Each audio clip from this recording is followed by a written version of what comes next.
കൃഷ്ണ നമുക്ക് വേണ്ടി ഒരുപാട് കഷ്ടപ്പെട്ടിട്ടുണ്ട്. അവക്ക് നല്ലൊരു ജീവിതം ഉണ്ടാവണമെന്ന് ഞാനും ആഗ്രഹിക്കുന്നു. ഒരുപക്ഷെ അതിനുള്ള അവസരം ഇതെന്നും പറയാം.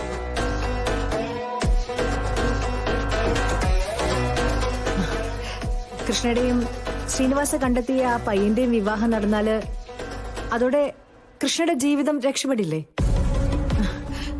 അയാൾ അവളെ വിദേശത്തേക്ക് കൊണ്ടുപോകും. അവൾ അവിടെ സുഖമായിട്ട് ജീവിക്കും. അതിനി എന്തൊക്കെ കടമ്പകളുണ്ടെന്ന്. ഗാഥാ മാഡത്തിന്റെ സ്ഥാനത്ത് കൃഷ്ണയാവണം. കൃഷ്ണയ്ക്ക് ഈ വിവാഹത്തിന് സമ്മതമാവണം. കൃഷ്ണയ്ക്ക് സമ്മതമില്ലാത്ത വിവാഹം ശ്രീനിവാസൻ സാർ നടത്തുമെന്ന് തോന്നുന്നുണ്ടോ? കൃഷ്ണ സമ്മതം പറഞ്ഞാലോ? ഇപ്പൊ നമ്മൾ അഭിമുഖീകരിക്കുന്ന എല്ലാ പ്രശ്നങ്ങൾക്കും ഒരു പരിഹാരമായില്ലേ?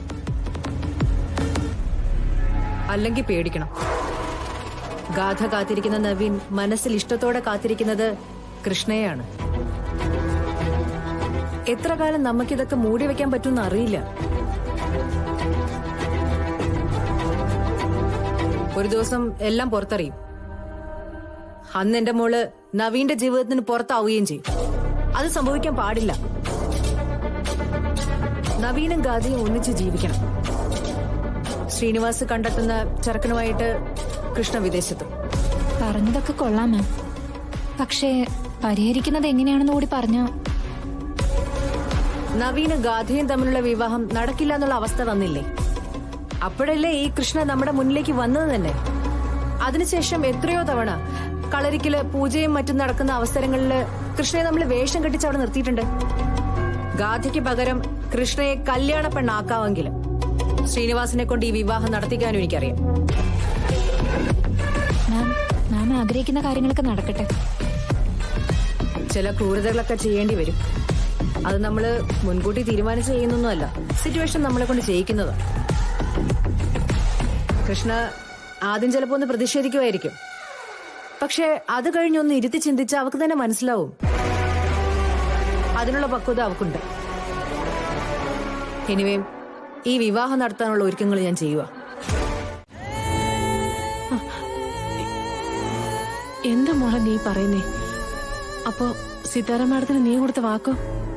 സിത്താര മേഡത്തിന് കൊടുത്ത വാക്കുകൊണ്ട് മാത്രമല്ല, അവളെന്റെ അനിയത്തിയാണെന്ന ബോധം കൊണ്ടാ ഞാൻ വീണ്ടും വീണ്ടും ഈ അടിമപ്പണി ചെയ്യുന്നത്. പക്ഷെ അവക്ക് അതിനുള്ള അർഹതയൊന്നുമില്ല. അമ്മയെ തല്ലി അവക്ക് വേണ്ടി ഞാനിനി ഒന്നും ചെയ്യാൻ ഉദ്ദേശിക്കുന്നില്ല. വേണ്ട മോളെ, നീയും നവീനും ഒന്നിച്ച് ജീവിക്കുന്ന കാണാന് ഞങ്ങൾക്ക് ആഗ്രഹമെന്ന് ഞാനും ഗോപാലനും മോളിക്കുട്ടി എല്ലാരും നിന്നോട് പറഞ്ഞു. അമ്മയുടെ ഒരു പ്രതീക്ഷ നിന്റെ വാക്ക് നീ പാലിക്കുമെന്ന. ജീവിതത്തിൽ ഇന്നേ വരെ ഒരു വാക്കും ഒരാളോട് എന്റെ മോളെ തെറ്റിച്ചിട്ടില്ല. ഇനിയും അങ്ങനെ കാണാൻ അമ്മയുടെ ആഗ്രഹം. കൃഷ്ണേ, മുൻപ് സത്യങ്ങളെല്ലാം വിളിച്ചു പറയുമ്പോ നമുക്ക് സിതാര മാഡത്തിനെയും ഗാഥയെ മാത്രം നോക്കിയാൽ മതിയായിരുന്നു. പക്ഷേ ഇപ്പൊ അതല്ല. നിന്റെ അച്ഛനും ഉണ്ട്. ആ മനുഷ്യനെ നീ ചതിക്കായിരുന്നു എന്ന് അദ്ദേഹം അറിഞ്ഞാലേ അത് പൊറുക്കൂ. മോള് ചെല്ലേ, അമ്മ ഇനി അവളൊന്നും ചെയ്യില്ല. തല കുനിച്ചെന്ന് എന്ത് സഹിച്ചോളാന്ന് ഇനി അമ്മ തീരുമാനിക്കണ്ട. സിത്താര ശ്രീനിവാസ് അല്ല, അവള് ഗാഥാ ശ്രീനിവാസ. ആ പരിഗണന മാത്രം കൊടുത്താ മതി അവക്ക്. ചേച്ചി ചേച്ചി കാര്യം എന്താന്ന് വെച്ചാ പറ. സത്യം പറയടി, നിന്നെ പോലെ വേറൊരുത്തി ഇവിടെ ഉണ്ടോ? കുറച്ചു മുൻപ് അങ്ങനൊരുത്തി ഇവിടെ ഉണ്ടായിരുന്നു. ഇനി നീ ഇക്കാര്യം അറിയാതിരിക്കണ്ട. കുറച്ചു മുൻപ് ഇവളുടെ അതേ രൂപത്തിൽ വേറൊരുത്തി ഇവിടെ ഉണ്ടായിരുന്നു. ഒറ്റ വ്യത്യാസം മാത്രമേ ഉണ്ടായിരുന്നുള്ളൂ. അവളുടെ കാലിൽ പ്ലാസ്റ്റർ ഉണ്ടായിരുന്നില്ല. എന്നെ കണ്ടപ്പോ അവള് മോളിക്കുട്ടിയുടെ കൂടെ ഒറ്റ പോക്ക്. ചേച്ചി എന്തൊക്കെയാ ചേച്ചി പറയുന്നത്? എന്ത് പറ്റി ചേച്ചിക്ക്? പറ്റിയത് എന്താന്ന് ഇവളോട് ചോദിക്കേ, അല്ലെങ്കിലേ ഇവളുടെ തള്ളയോട് ചോദിക്കേ. അനിയ, ഞാനൊരു കാര്യം പറയാം. നീ ചതിക്കപ്പെട്ടുകൊണ്ടിരിക്കുക. ഒന്നുകിൽ ഈ കിടക്കുന്നത് കൃഷ്ണയല്ല, അല്ലെങ്കിൽ വേറൊരുത്തിയെ വെച്ച് ഇവരൊരു നാടകം കളിച്ചോണ്ടിരിക്കുക. എന്തൊക്കെ ഇവരീ പറയുന്നേ? പിച്ചും പേയും പറയുന്നതാ. ഭ്രാന്ത് പിടിച്ചെന്നാ തോന്നുന്നേ. നിന്നെ തള്ളക്കടി ഭ്രാന്ത്. വേണ്ട, ഞാൻ പറയട്ടെ. അനിയ, നീ ഇത് കാര്യാക്കിയില്ലെങ്കിലും ഞാനിത് വിടില്ല. പ്ലാസ്റ്റർ ഇട്ട കൃഷ്ണയും പ്ലാസ്റ്റർ ഇടാത്ത കൃഷ്ണയും ആരൊക്കെയാണെന്ന് ഞാൻ നിനക്ക് കാണിച്ചു തരാം. ചേച്ചി ഇങ്ങ് വന്നേ. ഞാൻ പറയുന്നേക്കെ ചേച്ചിക്ക് വന്നേ. വന്നേ. വാ. ഇറങ്ങ്. ദേ അനിയ, ഞാൻ പറഞ്ഞത് സത്യമാണ്. ചേച്ചിക്ക് എന്തെങ്കിലും പ്രശ്നമുണ്ടോ? എന്തെങ്കിലും അസ്വസ്ഥത ഉണ്ടെങ്കിൽ നമുക്ക് ഡോക്ടറെ അടുത്തേക്ക് പോവാം.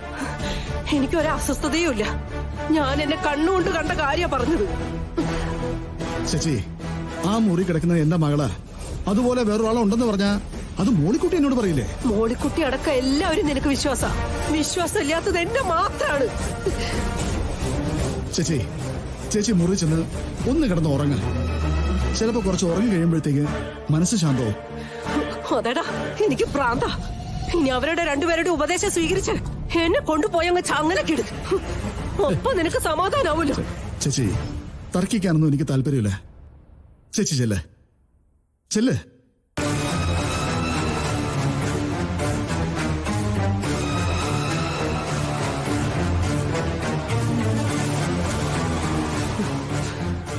കാണിച്ചു തരാം. എല്ലാത്തിനും ഞാൻ കാണിച്ചു തരാം. ഈ കള്ളത്തരം കൈയോടെ പിടിച്ചില്ലെങ്കിൽ എന്റെ പേര് സത്യവതി എന്നല്ല.